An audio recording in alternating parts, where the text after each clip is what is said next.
All right, guys, what's up? Welcome back to the DiskDungeon. Guys, this is Julian Valencia, And I'm Joe Dove. and we're here with episode 19. Mirrors. Yeah, we decided to call this episode Mirrors. Mirrors. Mirrors. Mirrors. Mirrors. Mirrors. Shout out to my sister. She goes by Myrrh. Word? That's cool as hell. Yeah, her name is Miranda. Oh. M-I-R. Myrrh's Myrrh. That Yeah. makes a lot of sense. All right, cool, guys. So, as always, we always start off our episodes with last week's Limpollo. Last week, Joe put me on to an album called 11I. So the number 11 and the letter I, and the artist is Supreme Beings of Leisure. This was an interesting album, man. I mean, I right away, the biggest key word that comes from listening to this album is soundtrack, soundscape. There was a few different influences in the music, but overall, the major theme of it was, I mean, I could hear this on The Matrix. I can hear this on Casino Royale, James Bond. I can hear this on John Wick. Anything with some like dystopian type of scenario, maybe with some action. This would be the soundtrack. Like, you would hear this and you'd say that worked really well. This is it's a female vocalist, so you're hearing a beautiful female melodies throughout the song. I one of the songs that was really noteworthy, ironically, and it's part of the reason why we call this episode Mirrors. It's called Mirrors. Mirrors. In this song itself is about the illusion of success. She talks about how, people can provide, give you opportunities, but with those opportunities usually always comes some type of price you have to pay, and sometimes that price may be steeper than the actual gift, or Just like the Robert Johnson song that we listened to a Mhm. couple of weeks ago. selling your soul to the devil, in other Exactly. words. That's along the same lines. But Mirrors in this episode is going to represent a couple things, and we'll make those connections as we go along. She's really great, this the singer. You know what I mean? Like, her dynamic, her range is great. The melodies that she chooses to sing over this music is also very again, it's very soundtrack like. It's not going to be something there's not particular melodies in the songs that stick out to me. There's nothing that I don't leave listening to this album with some catchy melody in my head. What I do leave with is a track, an album that would honestly serve as great background music, great music to kind of get in focus or get in tune. It's not necessarily my preference, and that obviously plays a lot into my rating that I'll give in a few seconds. It's not my preference. I've said this with other albums as well. This is an album that doesn't really, it doesn't really deviate too much from the general theme, from the general music. There's not a lot of dynamics. It doesn't go up, down, and I just personally like that. I like to see a song that's really low key, and then a song that's really up in your face, and then maybe something in between. But overall, the production, especially the soundscapes, the just whatever. It's unearthal. It's unearthal. Yeah, Yeah. it's definitely unearthal. That to me was like that was the best part of listening to this album. Same, yeah. And also that song Everywhere. Everywhere was really great. I'm gonna come back to this song later on in the Music Saved My Life section, but Everywhere supposedly is a song to her daughter, and also relates to her mother as well. And she uses the word mirror in this song again, but in the first song, in the song Mirrors, she's using it as to describe illusions, to describe how mirrors can create these illusions. But in Everywhere, she's using mirror as something, as somebody reflecting to her, like her seeing herself in somebody else, her mirroring herself in somebody else. So this is also why we decided to go with this name. We thought that this concept of mirrors is something that we all go through. Just think about yourself looking at yourself in a mirror. Sometimes you see something beautiful. Sometimes you hate what you see, but yet the mirror is always showing you the same thing. And that concept itself is pretty much why we decided to go with this album, Yep. or with this with the title of the episode. Correct. So overall, I would say that this album I would give it a 7. The production value was great. The soundscapes were great. Just not my preference. And I was I'm always looking to be wowed or stunned in a way, and I wasn't. I was good, but I wasn't shocked or kind of my head didn't turn really at any point in the album. I mean, and that's pretty much about it. I would say that the last thing I want to say is, on a side note, is that not only this week but last week and then a few weeks back, we're realizing that artists love to use the word Tennessee. The state of Tennessee is not only the rock and roll capital of the world, essentially. It is also a really nice Tennessee. It's also a nice sounding word, So in one of her songs, she says, "A smile so wide is a smile as wide as Tennessee. A smile as wide as Tennessee. I look in the mirror and I see your face reflecting back at me. A smile as wide as Tennessee." Exactly. I love that song. Yeah, that's my favorite. One of the favorites on that album. And that in itself is great, because not only is Tennessee related to music, not only is Tennessee a great word to listen to, Tennessee is a wide state. It's almost like a rectangle. So yeah. It is wide. So that was really cool. And that was just a side note. I mean, I don't know if it has any relation to mirrors or not, but we, maybe I'll be using Tennessee in one of my there you go. lyrics one day. Yeah, I mean, maybe try to do it. That's also remember that way. song, "Take Me to Another Place, Let Me Know Just How You Hurt Me, Let Me Know Tennessee." It's the name of the song. It's Tennessee. No, I don't know that song. You don't know that? Oh, that's a great song. I mean, that's as always, way old though. As always, guys, whenever Joe recommends something, I don't know. You don't know it because I don't know. It's either way back or obscure. He takes me into the dungeon. Deep down in the dark discs. That's kind of pause. Oh, I think we need to pause for a moment. I think we need a moment of silence for that moment. All right, man. But so this week I put you on to Justin Timberlake. The album 2020 Experience that man. came out in 2013. What'd you think? It was a good album. Very Michael Jackson from beginning to end. Very James Bond, which mirrored the soundscapes of Supreme Beings of Leisure for me. I think that's our second theme here in this episode of the DiskDungeon. The cover itself, actually, the album cover kind of looks like he's getting ready to fight Dr. Evil or Dr. No or Mirror Man from a Mega Man boss that you may be not familiar with from the 1980s. I've always said that Supreme Beings of Leisure should have done the theme, but maybe JT could at some point. Especially later on, if you ever go back to Supreme Beings of Leisure, they have a song called, not on this album, it's Divine Operating Systems. And that song is called "Rockin' a Hard Place." And that really sounds like a James Bond theme song. This album is a brilliant dance album, which is something that JT built an empire on. I know that mainly this prior album is Future Love Sounds. I know that album very well. Yeah. That was played relentlessly. It was exactly. Future Love Sounds was... It was like everywhere, yeah. I think that Justin Timberlake was already established because of NSYNC. Yeah. But when he dropped Future Love Sounds, that was his complete separation from a boy band to just the incredible solo artist that he is. Yeah, it's very dynamic. Like I said, it's a brilliant dance album, though I know it's mainly... I never made my way to it. I like Justin Timberlake. I hear his singles a lot, and it's mainstream stuff I don't really go out of my way to find. I usually stumble on it, or somebody that I'm hanging out with is playing it, or it's on the radio as I'm driving my car or something. But the only song I really knew from this album was Mirror, and ironically, it's the same track as an 11i Supreme Beings of Leisure song, also called Mirror, which is pretty fun. And there's a radio edit on this version that I hadn't heard before. The song actually continues longer than what you guys are used to, unless you're a JT fan like so many people are. And, it was a fun dive listening to that tune. It was almost like a sweet sonnet. It's like that. The Mirror song itself is great. It's got a lot of beat. Look and at you, poet. Sweet sonnet. Sweet sonnet.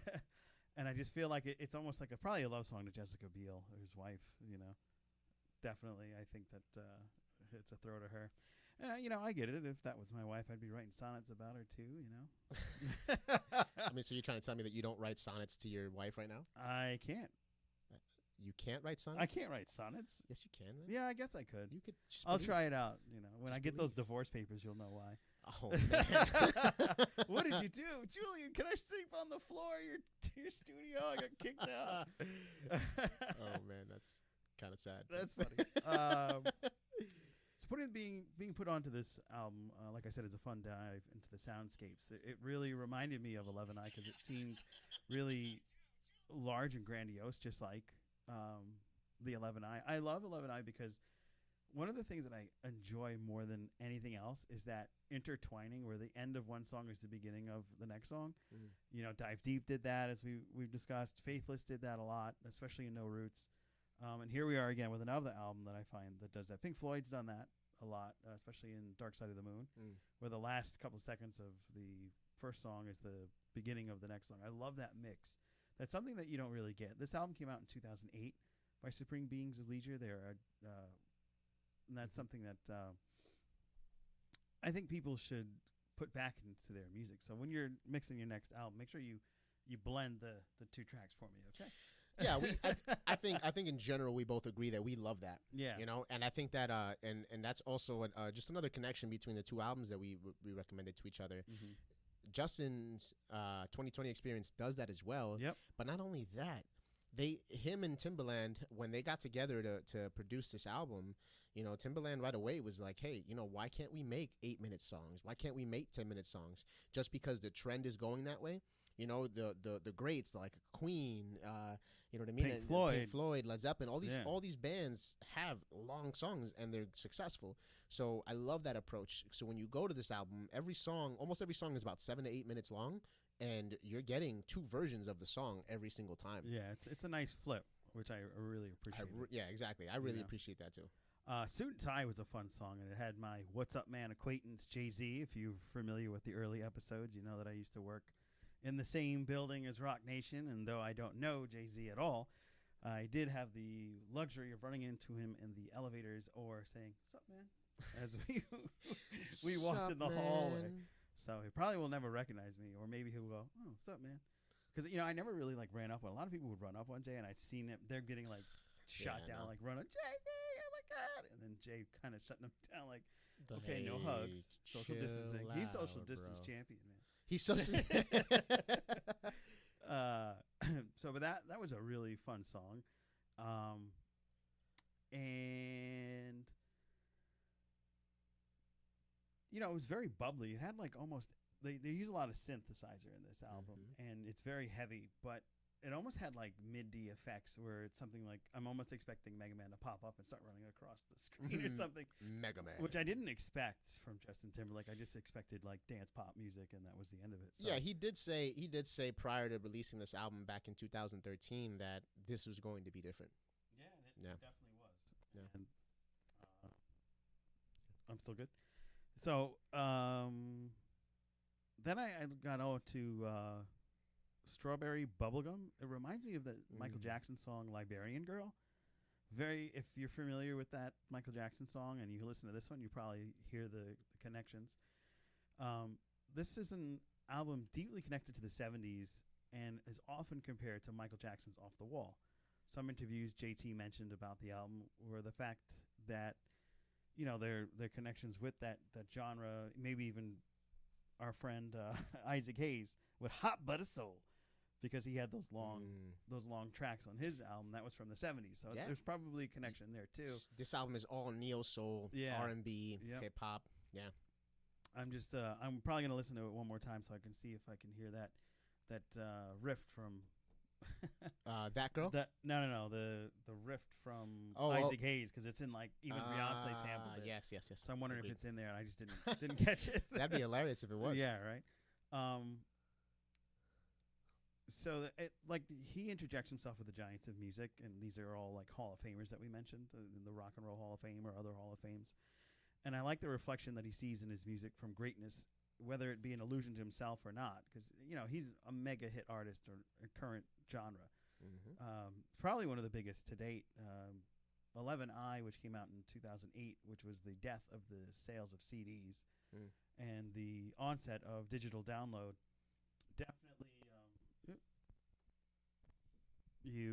definitely like went and changed the genre, because most people weren't buying CDs. So like the litmus test of how well your CDs did was, it used to be by how well your sales were, but now switching to Digital, it's how many of the digital downloads you get, or it's really the sales still to a point. But JT actually sold 900,000 CDs of this, which is unheard of in 2013. In 2013, it was unheard of? Yeah. That's interesting. Oh, yeah, because normally it's like 300. If you're really good, maybe 500,000-600,000 CDs. Who's buying CDs? Well, I actually think that in 2013, CD sales were still, they weren't the same, but I feel like they were still pretty much. They were on the out in 2008, and I felt they were dead in 2010. Yeah. I mean, they're definitely dead now. Now, forget it. That's for sure. It's all streaming. You know, if your grandfather's still listening to a CD, he probably has a phone with Spotify as well. Hey, I still listen to CDs. And they're probably all Sting and the Police. Well, some of them are. Tell them the truth. Tell them the truth. Yeah, when you say some, most, you mean most. Most, yeah. Okay. Most time. I have we can't lie to the audience. No, I'm being honest. Full disclosure.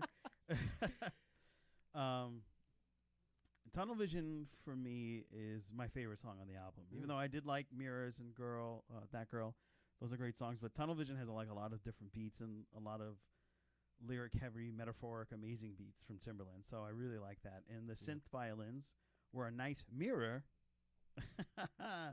to that of 11i, because they have actual violins, and their violinist was somebody that was very famous in the art of violin. Actually, my cousin, shout out to her in Germany. She's a violinist, pretty dope. I adore the guitar solo in Spaceship. Spaceship Coupe. Spaceship Coupe, yeah.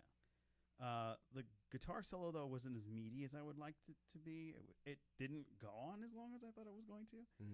There's a really amazing guitar solo in 11i on Oneness. And I thought that over there it would be just another mirror escape. But in actuality, it didn't fulfill that destiny that I was expecting. But nevertheless, it was a really good album. And the bonds to Oneness over there were pretty amazing. How they are stylish and a surprise and delightful. So I one fun thing I wanted to point out that I read on I think you actually brought it up, was he recorded more than 20 songs in 20 days for this album. That's why it was called 2020. And 2020 is the perfect vision, so to speak. Yeah, he also said that they also mentioned that somebody in the studio said that this is music you can see. Yeah. So I think that also played into the visual of him, being behind the, what is that? What's that called? The Office. What's the name of that machine? Othoscope. I don't know.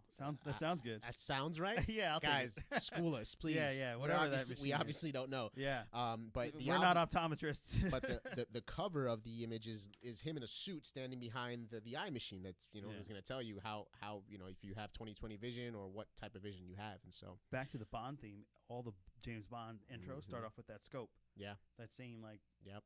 It's a gun scope, but still a scope nonetheless. Yeah.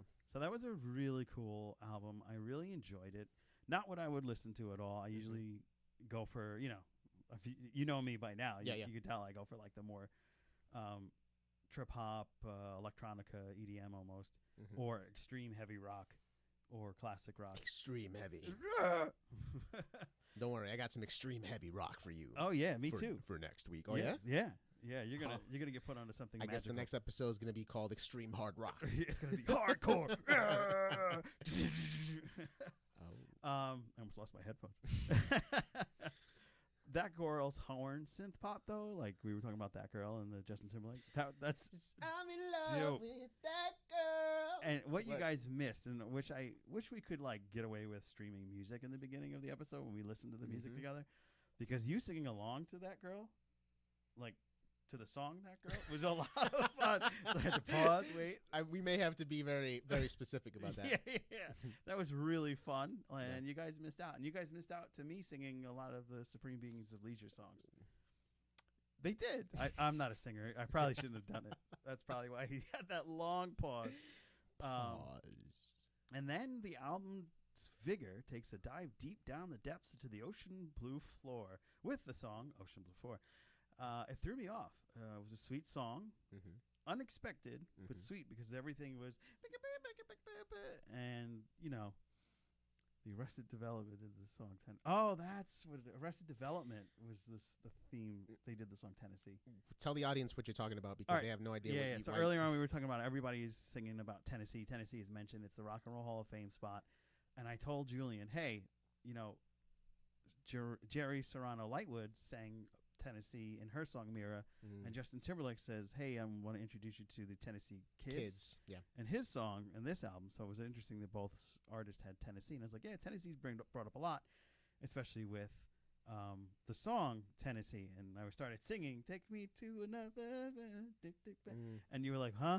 So I said, okay, I'll find out the name of the art. And thank you to Virginia Pombo for saying that it was the Arrested Development. So that was a African-American band that was amazing, but they only had one hit. They were a one-hit wonder, and they had that song Tennessee. And I highly recommend you listen to it, but it's not what I'm putting you on to because I'm going away from that sound, and we're going into another genre. Of course. So my rating on this guy, because it's just it kind of stayed the same tempo.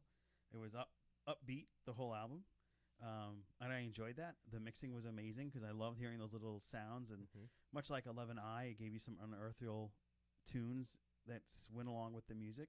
JT actually managed to do the same thing, and he had some jungle tunes that went along with the music. So I really enjoyed that song with Timberlake, Tunnel Vision. Brought that out. That was really cool.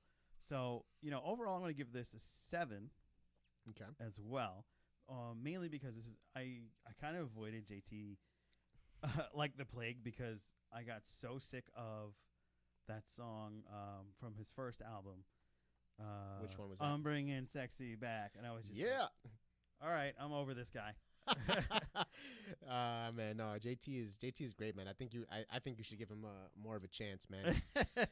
Listen to his albums. I mean, especially production wise, man. You guys don't understand how involved Justin Timberlake is in the production of his music. I mean, I totally said his production level was amazing. Yeah.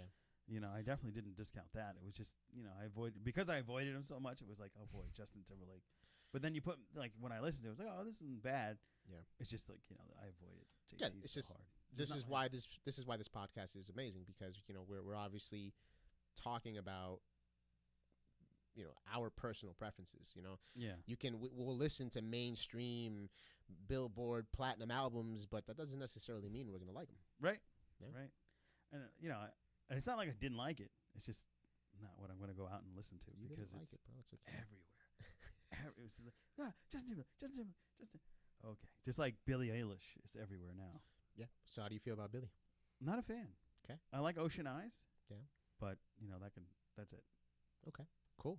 Yeah. Well, guys, that's our first segment. We segue into our second segment. Music saved my life. And I'm gonna first start with this one, and this week was every week is always interesting, but this week specifically, something happened that I want to share with you guys that really you may not understand, but for me at least it meant the world to me. My sister. My sister's 19 years old now, so she's a youngin. Compared to me, I'm 30. I mean, I'm not going to mention mine. It's not that crazy, yeah. It's not that crazy in terms of age, but my sister she ended up sending me a few video snaps. Sorry, my age is showing now, I guess. A few snaps in kind of just her talking to me, and she's actually listening to my new song. If you guys haven't heard, I dropped a new song called You with David Nova. It's available everywhere: YouTube, Spotify, Tidal, Google Play Music, wherever music is available. My sister really likes the song, and I really hold what she says close to my heart because I've dropped music before and I've never garnered this reaction from her. So first off, just seeing her so elated to hear this music and bonding with it the way that she did, really, it obviously means a lot. But more specifically, she poured her heart out to me. She told me she just told me things that I've never heard her express to me, and one of those things being "I love you," the words "I love you." It's been I think it's 19 years she's been alive, and I want to say that I've heard my sister clearly, because she might have said it here and there, in different ways, but clearly to me with conviction, I love you. That was the first time I ever heard that, and that's that. I'm gonna tie it into music in a second, but I wanted to share that with you guys because Miranda, my sister, is somebody very obviously very important and very special in my life, and for her to have the confidence to tell me that is amazing. Um, Shout out and to her. and so I wanted to tie that experience in with the music that I'm going to recommend for next week. Um, there was a band called A Day to Remember. A Day to Remember dropped an album called Homesick. That's what I'm putting you on, by the way. Homesick. Homesick. Day to And remember. A Day to Remember is the name of the band. And Take so notes. they dropped this song in 2009. So this means that I was a year out. I was already a year into college at this point. Um, the reason why this album sticks out is because a lot of their music is about is it's aggressive, but it's a lot of it is about brotherhood, right? It's about family. It's about your boys and either doing reckless stuff or loving them or missing them because they passed away. Uh, and during that time, I was very detached. I was very detached from my family. I was my first year of college. I was very sheltered growing up, and like in terms of not really being allowed to kind of like mingle and do kind of some of the same things that other kids were doing. So college to me was literally like, woo, like like Yeah. I went brown boy crazy. I don't want to say white girl crazy because I'm not white and I'm not a girl. No. My sister goes white girl crazy. Oh, there you go. But it's for another day. So this album came out during that time where I was very detached, and I kind of always I kind of feel guilty a lot thinking to myself how absent I was in the development of my little brother and sister during those years. And more and more I understand that it's not necessarily my fault. It's not necessarily, it's at that time it's kind of what I needed for myself, for my own healing and development. But this album reminds me of being homesick, in a way. I never really I never considered a lot of places to be home, but to me, home has always been my little brother and my little sister, and so this album kind of ties in that way, because for those few years I was definitely homesick. That's deep. I can't really follow up. I'm gonna tear. I'll be your big brother though if you want one of those. This podcast is a lot of fun. I really enjoy doing this and expressing music that elicits emotions and reactions from our personal lives. And this is also like a therapy session. And Right. I love hearing these type of stories, and I really hope the best for your sister, and glad you can share that with the audience. And your devilishly dancing. No, I gotta stop that. Were you talking about yourself? Yeah, I was gonna build myself up there. Well, as I get into my Joel says, "Beat that, Joe." yeah, I know. I can't. I mean, I can go into how I was almost homeless if we really want to go there, but I'm not gonna do that. As long as it ties in with the show, that's all that. That's all that No, matters. I'm not gonna do that. I'm not gonna do that. So I'm gonna go into a band that helped me have fun. Go through actually it was around the time I was hanging out with Joel back in the early 2000s. Yo, shout out to Joel, Shout out to the Joel. producer of this Word. podcast. Word up, man. Thank you. And that's Mudvayne, the end of all things yet to come. And ironically, it has that 2020 feel because it kind of feels like it's over, man. Murder hornets, zombie deers now.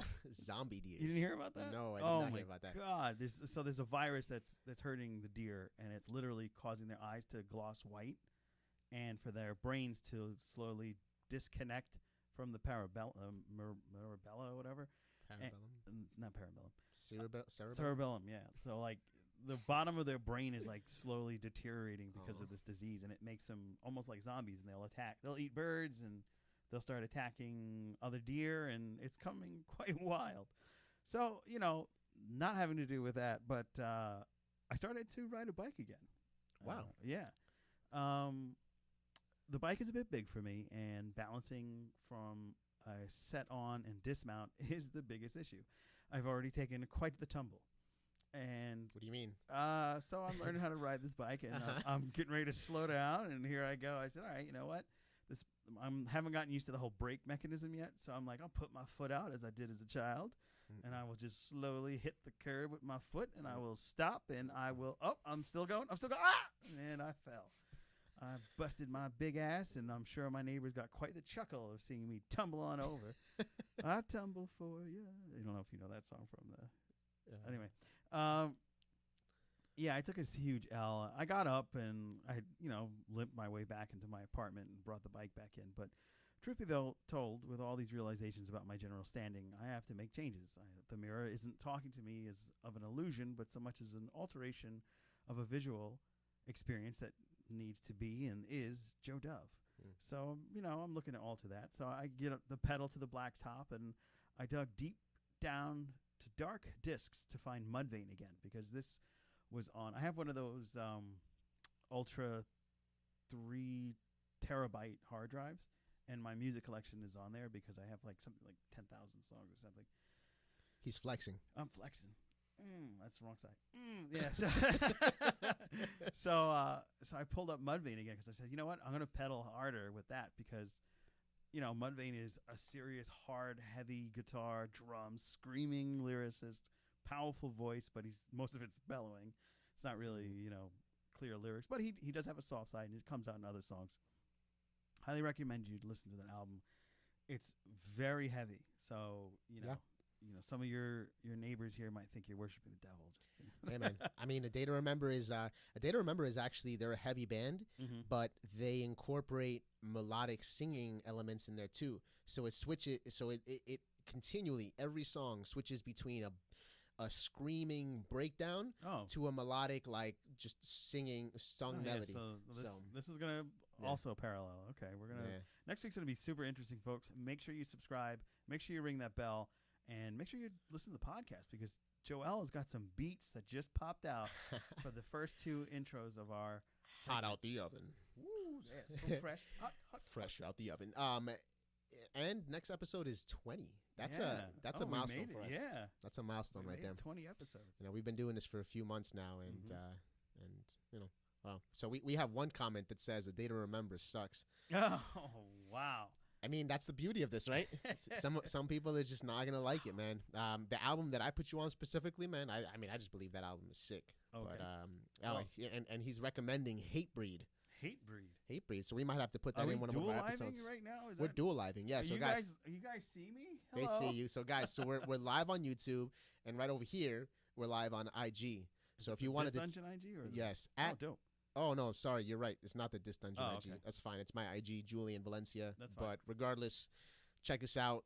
Follow us. You'll find all our IGs intertwined with each other. So those of you listening on the Instagrams, make sure you follow the DiskDungeon because we'll do live on the DiskDungeon on the DiskDungeon. Okay. Yeah.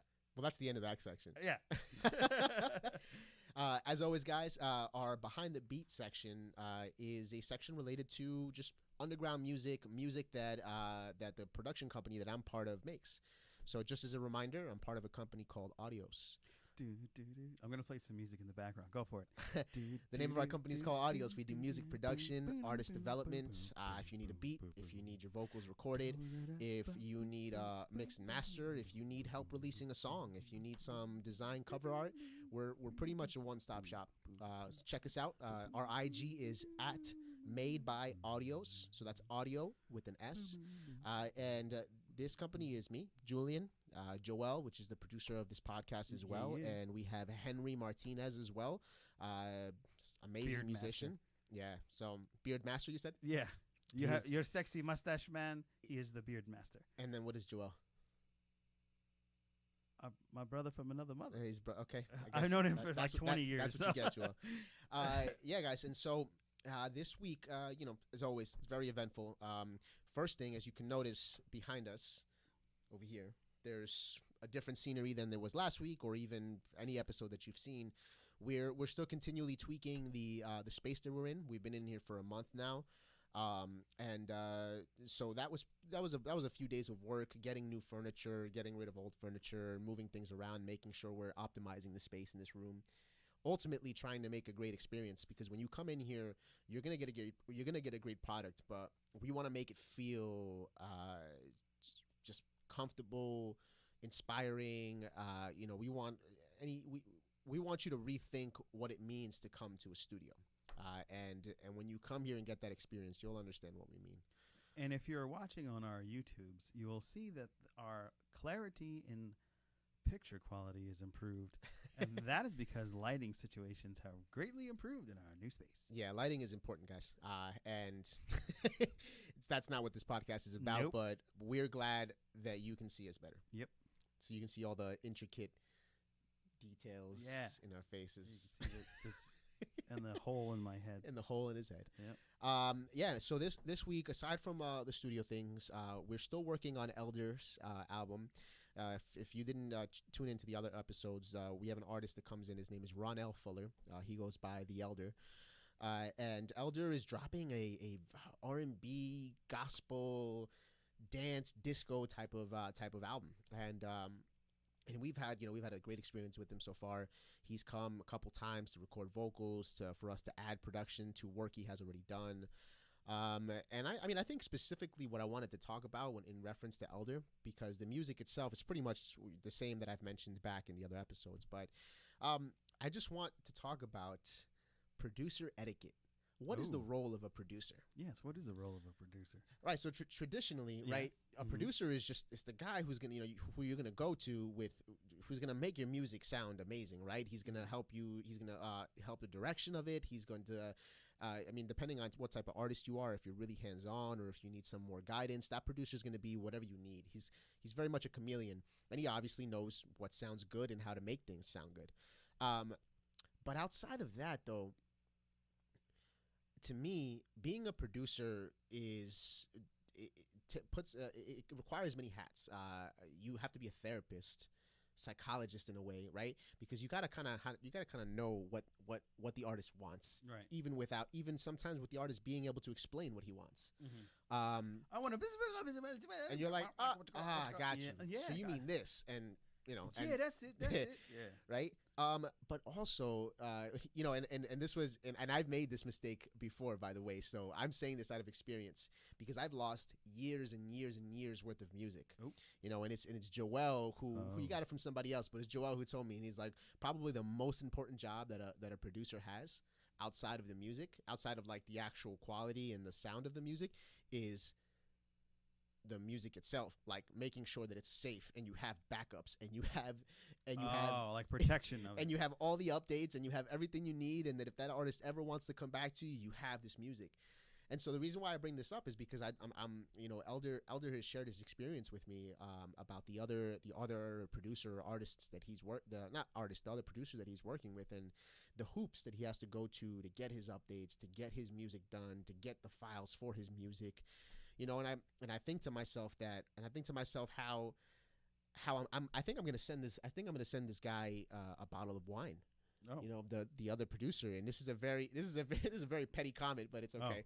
I'm fine being petty right now. Okay. But I'm gonna send him a bottle of wine because of the lack of professionalism that this individual had with Elder, with the artist that we're working with, and because of us stepping up to the plate and delivering what he wants on time, professionally, and doing everything that you should do as a producer.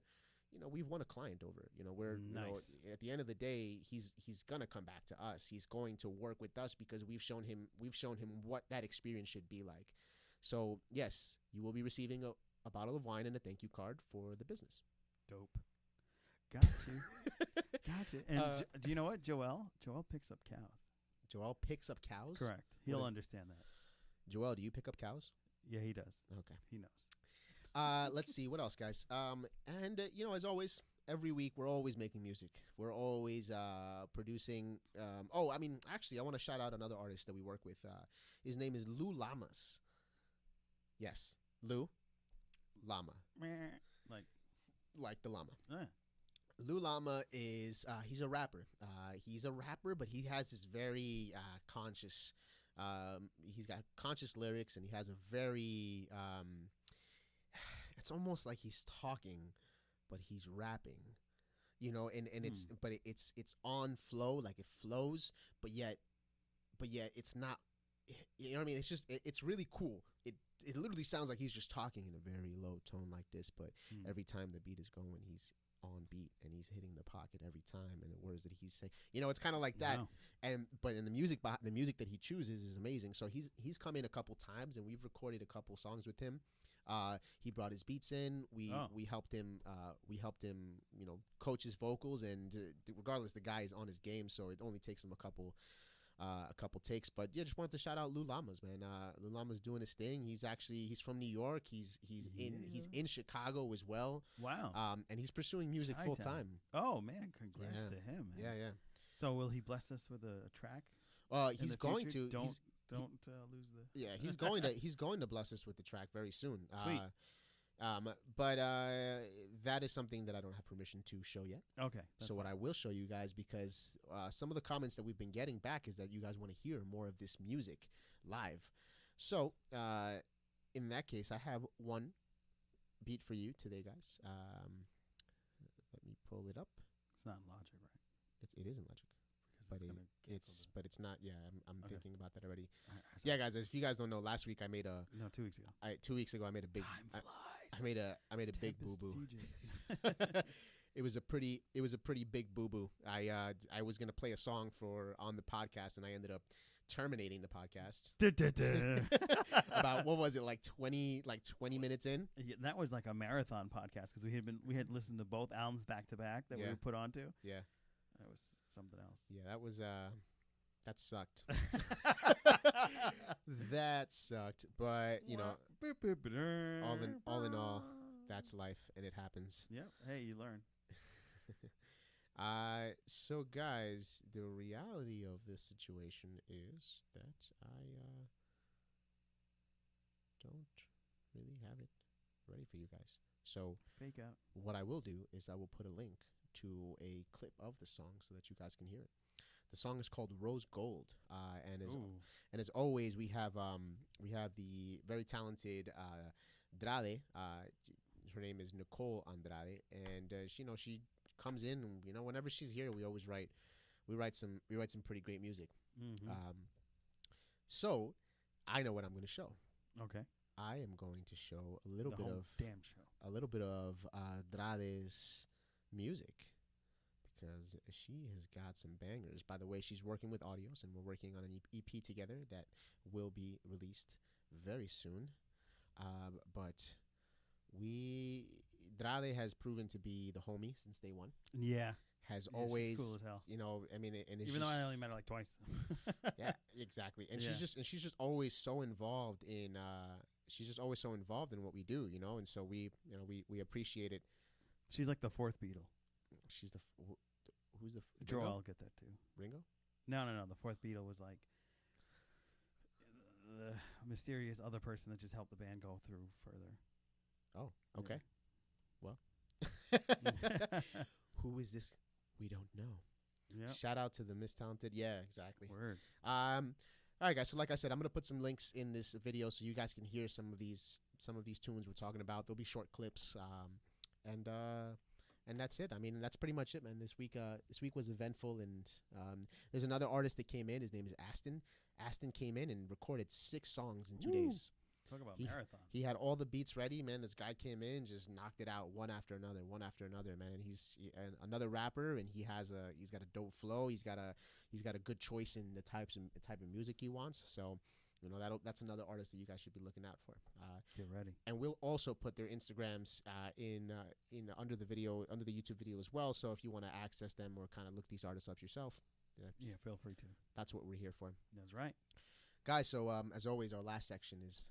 Oh yeah, I bring you Tricks of the Keys. And this is where Joe shines. Oh yeah. Keep shining, Joe. Shine on, you crazy diamond. All right, that's a Pink Floyd song. Got it. So nothing like music giants, speaking of Pink Floyd.